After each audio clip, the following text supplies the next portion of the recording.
जिसको भी किसी को अगर कोई दिक्कत है तो वो वहाँ पे कंप्लेंट कर सकता है। सरकार आपके साथ खड़ी, क्योंकि अभी जो सऊदी अरबिया है वो नो फ्लाइंग जोन है। वहाँ से कोई फ़्लाइट उड़ नहीं सकती, आ नहीं सकती, जा नहीं सकती। जैसी फ़्लाइट चलोगी तो वहाँ के लोगों को लेके आया जाएगा, या सरकार फिर रेस्क्यू भी कर सकती है अपने फ़्लाइट भेजकर। सौदी अरेबियामध्ये उमराच्या यात्रेला गेलेले जवळपास महाराष्ट्रातील 45,000 पर्यटक अडकलेले आहेत. त्यामध्ये जवळपास नागपूरचे 2200 पर्यटक असल्याची माहिती पुढे येत आहे. या विषयावर बोलण्याकरता आपल्यासोबत राज्य अल्पसंख्याक आयोगाचे अध्यक्ष पॅरे खान आहे. फिलहाल क्या स्थिति है उधर, और नागपुर के कितने लोग अड़के, महाराष्ट्र के कितने लोग अड़के? देखिए, नागपुर का तो मेरे पास कल काफ़ी सारे लोग आए थे। तकरीबन 1800 से 2000 लोग खाली नागपुर के हैं, और पूरे महाराष्ट्र के 45 से 50,000, इससे भी आंकड़ा ज़्यादा बढ़ सकता है। दूसरी बात, उम्रा के अलावा कुछ जो सिख है वो ड्राइवर, उनके भी बारे में मुझे कुछ पता चला है कि कुछ सिख ड्राइवर भी वहाँ पर है, कुछ जैन समाज के लोग हैं और कुछ क्रिश्चियन समाज के भी लोग हैं। तो अभी हम उनका सारों का डेटा कलेक्ट कर रहे हैं, और उसके बाद उनसे बोला गया है कि नियरेस्ट में आपके जो भी दूतावास है वहाँ पे आप जाइए। इन लोगों का तो ठीक है, इन लोगों के पास पैसे है, सारी सुविधाएं है, लेकिन जो लोग उम्रा को गए हैं उनका हाल बड़े बेकार है, क्योंकि जो लोग हज को नहीं जा सकते वो उम्रा चले जाते, तो उम्रा का जो चार्जेस होते हैं 65,000, 70,000, 80,000 ऐसे होते। उस कारण क्या होगा, उनके पास लिमिटेड फंड होने के बाद वजह से, या लिमिटेड पैसा होने की वजह से उनकी तकलीफ़ें बहुत ज़्यादा बढ़ गई, क्योंकि उम्रा होता है एक पर्टिकुलर डेज़ के लिए, यानी 7 डेज़, 8 डेज़, 10 डेज़, 15 डेज़ ऐसा होता है। तो उसके हिसाब से सब लोगों ने होटल का भी पे किया है, खाने का भी पे किया है, और बाकी खर्चों के लिए पैसे लगे गए। अब वो पैसे हो गए ख़त्म। अब जब तक ये फ़्लाइट चालू नहीं होंगे तो होटल वाले उनको वहाँ से निकालने की कोशिश कर रहे हैं। ट्रैवल्स एजेंट जो है उनसे डबल ट्रिपल पैसे की डिमांड कर रहे हैं। तो हमने कल एक पत्र निकाला है जितने भी ट्रैवल एजेंट के नाम से, कि भाई वहाँ जो इंडियंस है, जो हमारे भारतीय लोग हैं, उनको तकलीफ़ ना दे, और सरकार इस पर पूरी नज़र बनाए हुए है। और हमने भी उनसे रिक्वेस्ट किया कि आप वहाँ के नियरेस्ट दूतावास में जाए और कंप्लेंट करें, या अपनी तकलीफ जो है वो बताएं।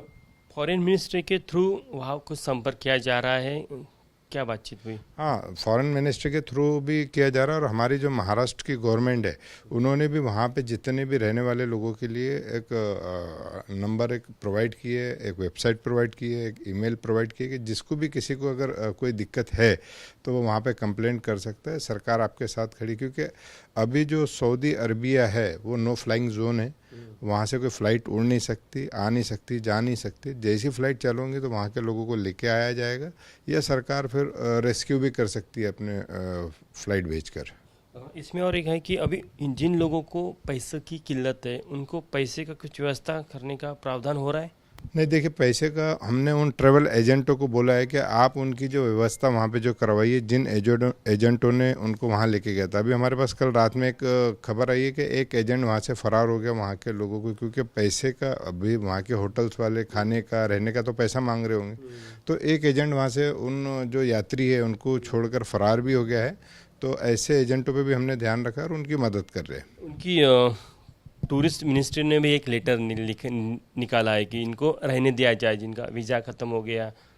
नहीं, सरकार ने वहाँ की सरकार ने उनके ऑलरेडी, मैंने यूएई का देखा था, यूएई की सरकार ने ऑटोमेटिकली उनका वीज़ा तो बढ़वा दिया, लेकिन दिक्कत वीज़े से नहीं है, दिक्कत है उनको वहाँ पे एकोमोडेशन की। वहाँ पे रहने के लिए पैसे चाहिए, खाने के लिए पैसे चाहिए, वो दिक्कत है।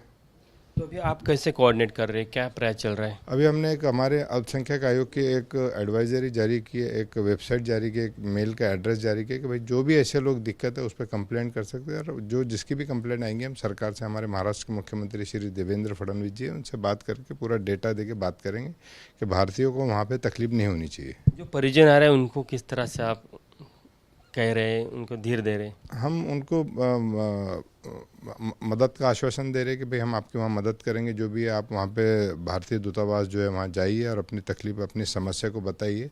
और उन ट्रैवल एजेंटों को भी बोल रहे हैं कि इनकी अभी इस समय तकलीफ है तो आप मदद कीजिए। कब तक ये सिचुएशन कंट्रोल में आ सकती है? उनको रिटर्न लाया जा सकता है? रात में एक मेरे दोस्त है वहाँ पे जावेद इकबाल करके सऊदी में, तो रात को मेरी 1-1.5 बजे उनसे बात भी हुई है, तो वो बोल रहे कि अभी धीरे धीरे थोड़ा सा नॉर्मल होने की उम्मीद है, और जैसे ही नॉर्मल होगा तो ऑटोमेटिकली सबके रिटर्न्स के टिकट है।